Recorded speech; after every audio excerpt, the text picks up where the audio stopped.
911. What's the address of your emergency? I'm at 1044 Olmsted Avenue, please. Can I get a school to hear my 8-year-old son run away last night? My other son, they got separate rooms, so they was in different rooms. Nobody did leave.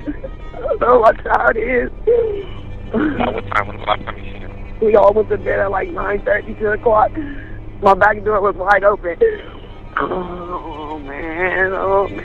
The dispatcher sends officers to the mother's address as a matter of urgency. Everybody knows that the first 48 hours following a child's disappearance are the most critical, which is why there's no time limit on entering a child into the National Crime Information Center Missing Persons file. That child could be in serious danger right now, and there's no time to waste. Waiting on the doorstep is 32-year-old Lashonda Wilder, Martonio's mom. She's hysterical. All right, do you mind if I go check inside the house? All right, let's go in the house together. She got up at just before midday. That was when she realized her son was missing. And as she explained on the 911 call, he's run away 3 times before. Yeah, but we found him, though. We found him at the park one time. Then we found him. He had jumped out my window before I found him on the side of my house. He just keeps trying to run away. I don't know why. He said he hate me. He said he hate everything. He said he don't care about being here. He keeps doing this.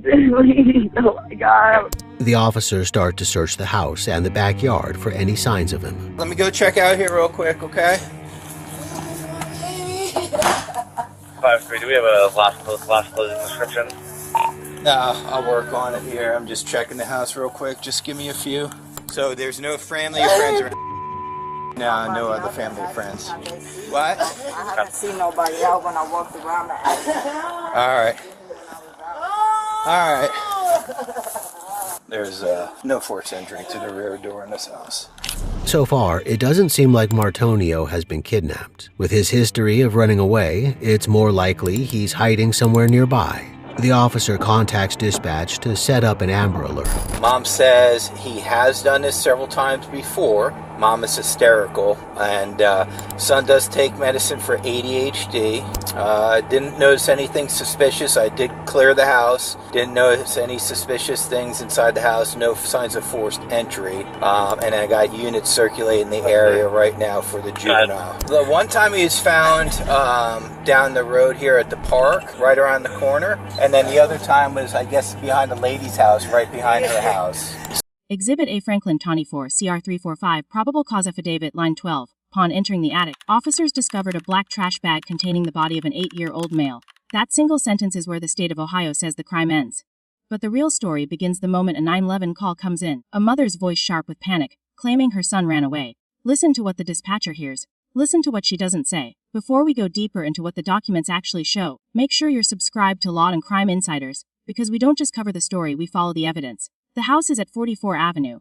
It looks like any other on the block. But as the officer steps inside, the disconnect between a mother's hysteria and the physical evidence is already a flashing red light. No forced entry. A child with a history of running away. A back door left wide open. All of it is designed to point outward, away from what's already inside the walls. It's uncool. He chose to run away on an uncool day. The officers are so sure Martonio's just run away, they're making jokes about it, and they certainly don't think they'll need the cadaver dog. We don't deal with them unless it's something like this, so we don't have these all that often over here. At least not till when we get to the point that you guys are out here. Usually we'll find something, you know what I mean? With no evidence of foul play, the officers are surprised to have the cadaver dogs on scene. But then, Lashonda changes her mind about the search. She won't let them go through every room in the house with the dogs after all. She leaves to stay with her girlfriend, 33-year-old Janna Lowe, taking her 2 other children with her. That leaves the officers guarding the scene, not allowed access to it, hoping Martonio comes back. If he doesn't, they'll be getting a search warrant. This behavior raises major red flags. Lashonda was initially distraught about her missing son. They don't think they'll need the cadaver dog. It's a procedural checkbox, not a search for a body. But then Lashonda Wilder slams the door. She refuses to let the dogs inside every room. She packs up her 2 other children and flees. And the officers. Here is the irony: a mother who initially begged for help now actively obstructs it. Why? Because the real horror isn't out on the street. It's in the attic. He was just 8 years old. They're still not expecting the extent of the horrors they find inside. The attic is locked. When they break it open, they discover a sleeping bag wrapped up tightly. They cut the strings and see a black trash bag, and inside that trash bag is the body of 8-year-old Martonio. He has visible bruises on his face and cuts on his back. There's a deep compression on his neck, which might be his cause of death. On autopsy, the medical examiner also discovers bleeding on his brain. He's abnormally thin, but he didn't die of natural causes. This little boy. When the warrant comes through that night, they find the attic access locked. They break it open. Inside, a sleeping bag, wrapped tightly, tied with string. They cut it open, a black trash bag, and inside that bag, the body of 8-year-old Martonio Wilder, bruises on his face, cuts on his back, a deep compression mark on his neck. He weighed 35 pounds. The medical examiner would later note he had no muscle tone. He was starving. And yet, this is not where the case ends. It's where the legal system's real failure begins. Got some guard dogs in there. I'm coming out. I'm coming out. Okay, come on out. Yes, You miss low? Okay. I'm gonna put your hands behind your back, palms together like you're praying. I'm gonna detain you in handcuffs, okay? Go right over here. We're actually gonna put you in here with these officers, okay? Okay. Tell them I'm not no harm. Yeah. She's being cooperative. Do you mind switching out cuffs with me? Yeah, I got you. This one just face this way. I'm not no harm. I'm ready to talk to the detectives. Okay. Well, what we're going to do is we're not going to ask you really any questions. That'll be for the detectives, okay? Janna is cooperative, but her family, back in the house, is not. Hey, guys! I'm Sergeant with Columbus Police. Hey, so here's what's going to happen, okay? We need Miss Lowe's cell phone. If somebody's okay, so what's going to happen? What's going to happen? Hey, guys, I'm still talking, okay? What's going to happen is I need everybody to leave the house because we're so you have to immediately exit. What are you talking about? And my kid here, what are you talking about? You can go in the car. Man, anybody else want to know? Man, suck my bro. Okay. Bro, you put your hands on me, bro. Stop! I will tase you. I will tase you on the ground. Everybody else needs to immediately leave the house. The situation erupts. He ain't do nothing! Stop! He ain't do nothing! I can't now! I can't! I can't! Put your hands behind your back. You're under arrest. You don't grab an officer's taser. What's wrong with you? You do not grab someone on our belt. What's wrong with you? I'm gonna get you, bro, for talking about facing the ground, bitch. I ain't spit. Yeah, you did. I think we got enough people right now. The next day, Lashonda and her girlfriend Janna Moreno turn themselves in. Janna's calm, cooperative. Her family, not so much. This bodycam footage captures the chaos as officers try to secure a cell phone. A family member grabs an officer's taser. The sergeant de-escalates. But amidst the shouting, the real evidence is being locked away in interview rooms, where two women will attempt to bury an 8-year-old boy under a mountain of lies. Same story. My girlfriend told me she had something to tell me. And I went and met up with her. Well, we got dropped. I came to her house. She said her son was missing. And when she said her son was missing, I came to help look for him. Then the cops found Martonio's body. And I was asking her, like, you know, what's going on? She wouldn't really tell me at first. So when she had told me, finally came out and told me, after the body was found in the house, she had told me what was going on. She said she didn't want to lose both of her sons because her 9-year-old had her other son to death with a rock. So when she told me, all I could do is say, you gotta tell them the truth. You gotta tell them that your 9-year-old killed your 8-year-old with a rock. And then she was like, but I don't want to lose my son. I said, well, you already lost one. You're gonna go to jail. I'm being at risk, you know, helping you out. I just need you to turn yourself in. A single mother, Lashonda had already failed to protect one of her children. Now she was desperate to keep hold of the other. Did she say where it happened or when? She said, well, I know Martonio always threatened to run away. So yeah, they was locked in the closet, you know what I'm saying? In the closet with a rock. So that's all I... You don't know anything about how much blood there was, or... I don't know if there was any blood.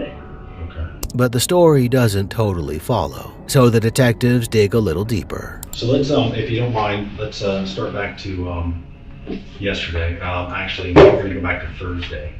Do you remember when she called you? She called me around right before she called the police, maybe 11 in the morning. I can't remember. That's yesterday on Friday, correct? Yeah. So on Thursday, where did you spend the night at? I was at my mom's house. Your mom. That's normally where you sleep at, right? That's where I live at. Okay. I mean, I sleep at her house a lot because we in a relationship. Yes, so, ma'am. I mean, I wash her clothes. I do a lot. I cook for the kid. I do a lot around the house when I'm not at my mom's. Janna is almost a second parent to these kids. So, what did she say she did with him? She said he ran away out the back door. Okay. So you never saw him? No. Okay. I just, like I said, she told me he ran away out the back door. She told me the truth. When did she tell you the truth? When the body came up and I called. So what did she tell you she did? She told me that she had to hide me. Okay. So did she say where? She didn't tell me where. She just said she had to hide me. She also has an explanation for why Lashonda wanted to flee the scene when the cops brought out the dogs. She had really told me that the reason she had left the house because there was a bunch of drugs in there. So. In mom's house? Not in my mom's house. In her house? Yeah. Oh. So why did she leave? Why? That's why she didn't want the dogs to search. But why did she leave 18th again? She didn't never tell me why. It was just that she had drugs in the house. That's the whole story from the beginning. Of course, this wasn't true. She was worried about the cadaver dogs detecting her son's body in the attic. Did she lie to you a lot? I mean, I can see her lie to us, but why did she lie to you a lot? I mean, she did because she finally came out and told me. But you guys are in a relationship and love each other, right? Right, but so is it a trustful relationship? I mean, it was, but if it come down to a mother and her son, I mean, me and my son, if something like that happened, I'm going to be like, I'm not going to try to come out and be, and tell like, look, this is what happened. Janna tries to make excuses for Lashonda, but the detectives aren't having it. We know a lot of things. We know some things that we don't tell you about. We want to see if you're lying to us. So where did you, were you over at the house? Were you over on Olmsted Thursday night? Was I wrong? No. Not at all. You didn't have dinner with her and the kids? No, she said that Martonio was throwing a fit because he couldn't have no chips and juice. That's what she told me. That's why she think he ran away. So the chips and juice, let's talk about that. When he gets in trouble, what kind of things does Lashonda do? I mean, he get. How does he get? I mean, she working with belts. Belts? Mm-hmm. What else? I done seen her working with extension cord. Extension cord? Yeah. Or a switch. Lashonda, apparently, was known to discipline Martonio. What else how else does he get in trouble? What kind of punishments does he get? I mean, he gotta walk up and down the steps with this ball or cans. Walk up and down the steps. What is it? A weight ball. Okay, like a kettlebell type thing? No, a weight ball. Does he have to do that naked? I mean, he have in his drawers, but not butt naked. Okay. Because Martonio was stealing a lot, so. What was he stealing? Food. He done stole people's necklaces. He done stole headphones that she told me. I just know about the food though. So she's told you about other things, but the only thing you've known about personal knowledge is he's stolen food. Yeah. Janna Moreno tells detectives a story. It's a story about a rock taken from a cousin's grave, about two brothers locked in a closet, about a 9-year-old who supposedly killed his younger sibling in a fit of rage. She portrays herself as the rescuer, the one who convinced Lashonda to turn herself in. But then, like a thread pulled loose, the truth unravels. She mentions a belt, an extension cord, a weight ball that Martonio had to carry up and down stairs. He had to do it in nothing but his underwear. She says he stole food. He hoarded donut sticks behind a couch. Food hoarding is a classic sign of severe neglect, and yet she frames it all as discipline for a bad kid. The cognitive dissonance is staggering. She's describing systematic torture but calling it parenting. He was just 8 years old. It was June 26th. I remember because when I found out he was dead, I looked at the phone. You looked at your phone? What time at night was it? We went to bed at like 8:30. I didn't start hearing them doing this until like 9:40 or something. I wasn't really looking at the time. I just got up mad. I told him I was like, about to piss me the off. Stop him. Because all I heard was my son like, mommy, he keep hitting me. So I get up and I didn't open the closet. And I stopped hearing it, but I don't know how many times he hit him before I got up. And then I laid back down with my girlfriend. He hit him again. And I swear to God, I heard my son go like this. Yeah. Didn't ignore his face with the fucking rock. I told him to stop. I told my son to stop. You know, he was still, I'm telling you. And I got up and he was already deceased. And I didn't want my son in trouble. I tried to cover it up. I put him in the bag.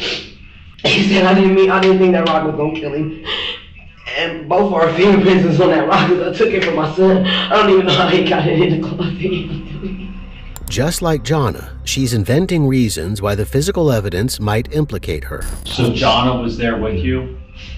And how often does she stay there? A lot. This directly contradicts what Janna told the detectives, that she had no idea what had happened to Martonio until afterwards. So Wednesday night this happened. Janna's with you. When you're putting him in the bag, where'd you get the bag from? It was just bags around my house. And Janna was there with the bags holding it for you? No. What is there a reason she would tell us something different? I don't know. Okay. Because like her DNA is on plastic bags. You know what I mean? Yeah. It's okay. But that's okay. Remember, she's trying to do the right thing and say it too. But she didn't kill him, right? No. She's just trying to help you. So she was holding the bag where you put him in there. So both of you knew that he had already passed when you were both putting him in the bag. That was you and Janna. You and Janna put him in the bag together. You said Janna was out looking for him to make it look like he was missing. Is that what you're trying to tell us? We both was. Okay. I know Martonio was really thin. He does, because I ain't gonna lie, I'm poor. I don't have nothing. If y'all go to my house, I see my cabinets empty, refrigerator empty, I was told everything empty. We all was losing weight. I lost 50 pounds. I was way bigger than this. What did he get kicked out of school for? So, because nobody would give him snacks because he don't earn the snacks. He feel like these kids getting snacks, but they good. And he doing stuff, running around, setting on fire alarms, tearing up classrooms. I got so many calls about him. The police took him to the psychiatric. Martonio off the chain, but I have ADHD. He got it. Obviously he inherited my mental health issues. Or is there a simpler explanation, that Martonio was acting out because his mother was starving him? The detectives step out for a moment. When they return, they come with a medical examiner's report in hand. They told us that he was not killed by somebody in the head with a rock. How was he killed? No, that's what we were trying to find out. That's how was he? Well, that's what I'm trying to say. He has injuries. He was alive. Those injuries could not kill him. He was alive? He was well alive. Like when he was getting hit, I'm telling you, he just went. Did Janna do anything? Did Janna see you do anything? I can't just make up something. I'm not asking you to make up something. This is why it's so effective to keep Janna and Lashonda separate. The detectives can play them off each other. Just remember, we talked to Janna. I hope she told, because how did he die? If it wasn't from hitting him all the time. I don't understand. I don't know. Like I said, they be in the closet with each other the most. So, I don't know. Can't tell you. In the next room, Lashonda Wilder is sobbing, claiming she heard her son make a gasping sound, that she found him dead, that her 9-year-old had beaten him with a rock. She says she covered it up to protect her surviving child. The detectives listen, they let her talk. Then they drop the medical examiner's report. The blows to the head didn't kill him. He died from asphyxia, anterior neck compression. He was choked. The rock story is a lie. And now, every word she says becomes a weapon she will use against herself and against Janna. If a child can be slowly starved to death in a house visited by social workers, what's to stop them from doing it to anyone? That's the national security of the American family. This isn't just a crime scene, it's a system on trial. The last time you saw him alive there. What did she do? I mean, she did with the stitcher cord. What else did she do with the cord? I can't even remember everything. I know before I had to stop her though from getting Martonio out.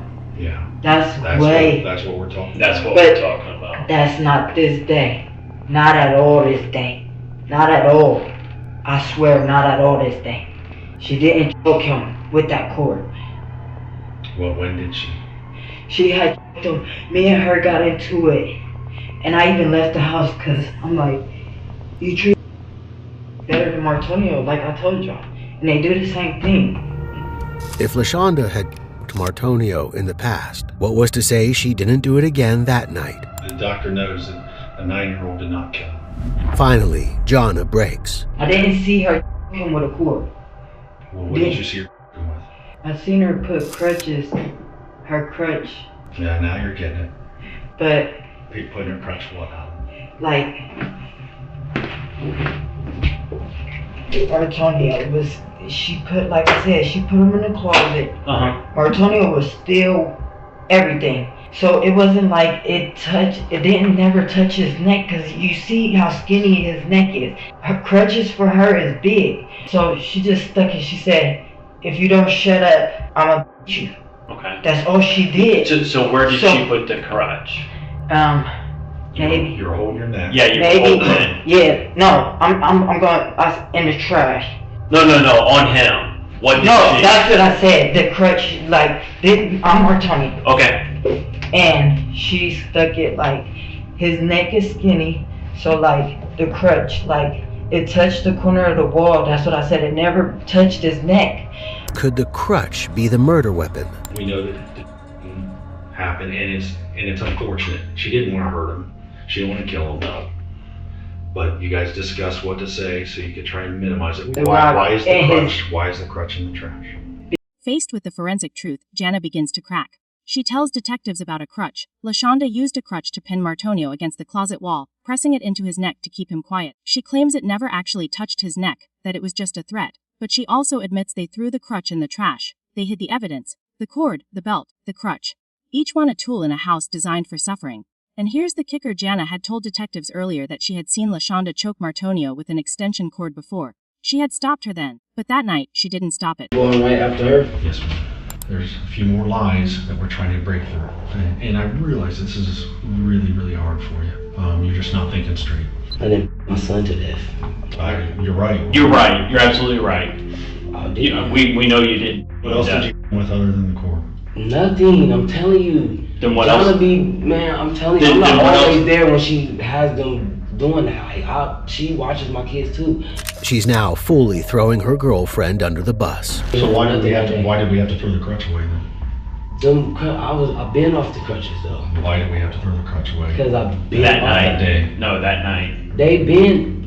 Why did we have to throw the crutch away? The crutches got thrown away that night because Thursday. Because why? The trash came Thursday. My trash comes Thursday. There's no reason for me to lie. Lashonda's reaching a breaking point. Fuck! Well, so the abuse of him with cords and making him do weird things with the medicine. But did she tell you he cheated too? She has. Yeah, she did. Made me. And you need to. Man, no, man. I'll tell y'all the truth. No, she. What did she do then? How did she do this? I don't want to tell her. This is all. Come on, I didn't kill my baby, please don't tell me I'm Who killed him? If you didn't, then who killed him? I didn't kill you. Then who did? Who did? We know who killed him. If I did, if me and her did, it wasn't intentional. I didn't kill him. We know that. I didn't kill my baby. Don't tell us what happened. Then what happened?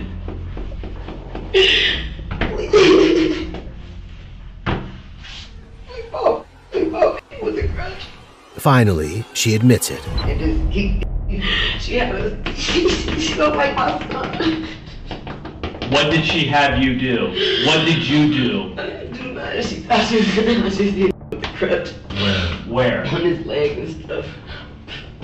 How did he die? I don't know. I don't know. I swear to God, I don't know. I would have never just killed my child. I don't know. You're trying to put it on him because he's a kid. No, I was not trying to put it on him. He died after he got back in that closet. They was both up screaming and arguing. So how was he dead? How did he die? Because you guys abused him over and over and over. It wasn't just us. Over My again. family too. I'm telling you, you gotta. The walls close in. Lashonda finally says the words that shatter the whole defense. Boo both. Crutch. She admits the abuse was a joint effort. She admits he was starving. You killed him, the detective says, and she doesn't deny it. The woman who called 911, who performed hysteria for the cameras, who tried to blame her own child, she is the architect of Martonio's death, and Janna was the engineer. They will both plead guilty. They will both be sentenced to life with the possibility of parole after 15 years. But here is the question the court docket doesn't answer: who else knew? He was just 8 years old. With a knife and a gun, no weapons were found in the house. She mad because I didn't get my kids Christmas, and I don't have to. They don't deserve it. So I'm sure you just want her gone, right? Oh, yeah. And I'm not trying to keep her kid. But if y'all feel that she's okay to go home, because I'm going to tell you now. 6 months before Martonio died, on Christmas Day 2023, Lashonda's aunt called 911. She told police Lashonda was unstable, that the children would suffer if she kept custody. Listen to her words. The warning was there, in the system on the record. Franklin County Children's Services had been involved since May 2022. Multiple reports, none acted upon. The police had been called before. The system had every chance to save an 8-year-old boy, and it failed. What do you think about this case? We want you to go directly to the primary source. Look up the Franklin County Court of Common Pleas case number 24 CR 345, the probable cause affidavit. Read it, then tell us in the comments, how many times did the word closet appear in Lashonda Wilder's initial statement to police? Count them. The number might shock you. If you believe that the system should never fail a child like Martonio again, make sure to like this video, share it with someone who needs to understand how these cases really unfold, and subscribe to Law and Crime Insiders with notifications on. We follow the evidence wherever it leads.